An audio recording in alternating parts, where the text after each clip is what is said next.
அன்பான தேவதை தொலைக்காட்சி நேயர்களே, உங்கள் அனைவருக்கும் என்னுடைய கனிவான வணக்கம். நேயர்களே, நாம் நாளும் ஒரு திருக்குறள் என்ற நிகழ்விலே சந்திக்கின்றோம். இன்றைக்கு ஒரு குறள் பார்ப்போமா? இரவு என்ற அதிகாரத்திலிருந்து 1058வது குறளை இன்றைக்கு பார்க்கிறோம்.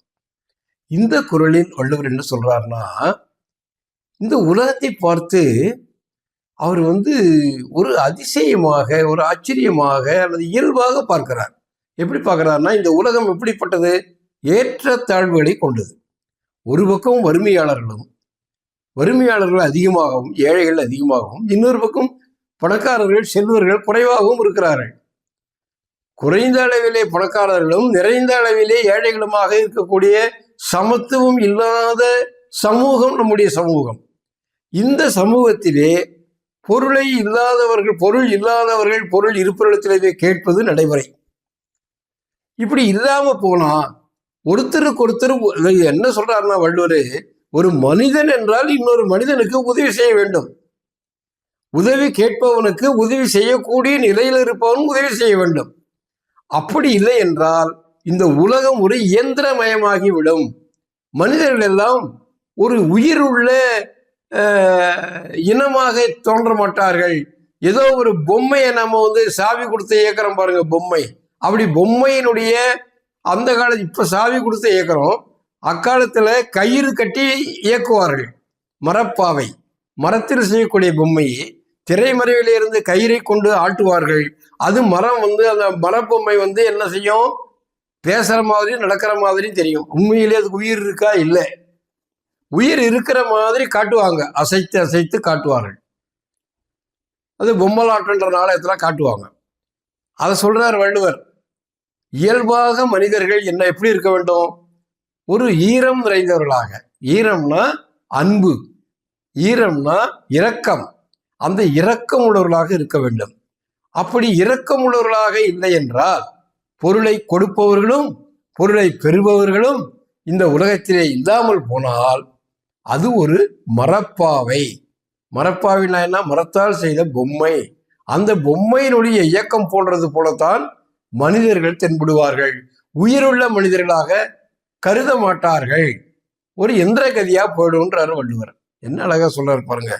இறப்பாரை இல்லாயின் ஈர்கண்மா ஞாலம். ஈர்கண் என்றால் ஈரம் உடைய, ஈரம் என்றால் கொடுக்கிற இயல்பை உடைய, கருணை உடைய. ஈர்கண்மா ஞாலம். மானா பெரிய, ஞாலம்னா உலகம். ஈர்கண்மா ஞாலம் என்றால் ஈரமான பெரிய இந்த உலகத்தில் பொருள் கேட்டு பெறுபவர்கள் யாரும் இல்லை என்றால் பொருள் கொடுப்பவர்களுக்கும் வேலை இல்லை. அப்ப என்ன ஆகும்?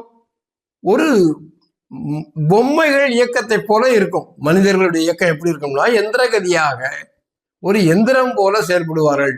ஒரு உயிருள்ள மனிதர்களாக இருக்க மாட்டார்கள் என்றார். அப்ப என்ன சொல்றார் வள்ளுவர்? சமத்துவம் இல்லாத உலகமையா இது? ஒருவருக்கொருவர் பொருளை கொடுத்தும் உதவி செய்தும் வாழ வேண்டும். அதுதான் மனித வாழ்க்கை அப்படின்றார். இறப்பாரை இல்லாயின், கேட்பவர்கள் இல்லை என்றால், பொருள் பெறுகின்றவர்கள், இறந்து பொருள் பெறுகின்றவர்கள் இல்லை என்றால், இறப்பாரை இல்லாயின் ஈர்கண்மா ஞாலம் மரப்பாவை சென்றவந்தற்று. மரப்பாவை, மரத்தினால் செய்யக்கூடிய பொம்மை, கயிற்றினால் இயக்குவார்கள் வல்லவர்கள்.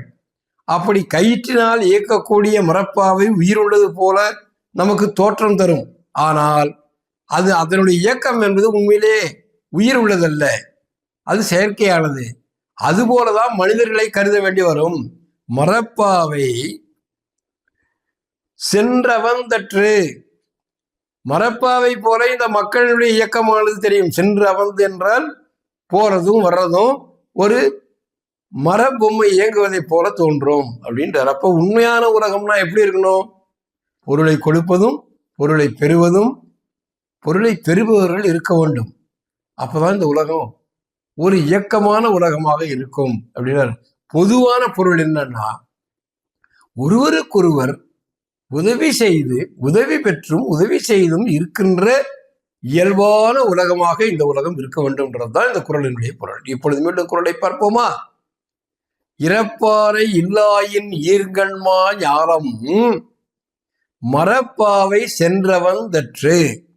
அன்பான தேவதை தொலைக்காட்சி நேயர்களே, நாம் மீண்டும் இதே நேரத்தில் சந்திப்போம். நன்றி, வணக்கம்.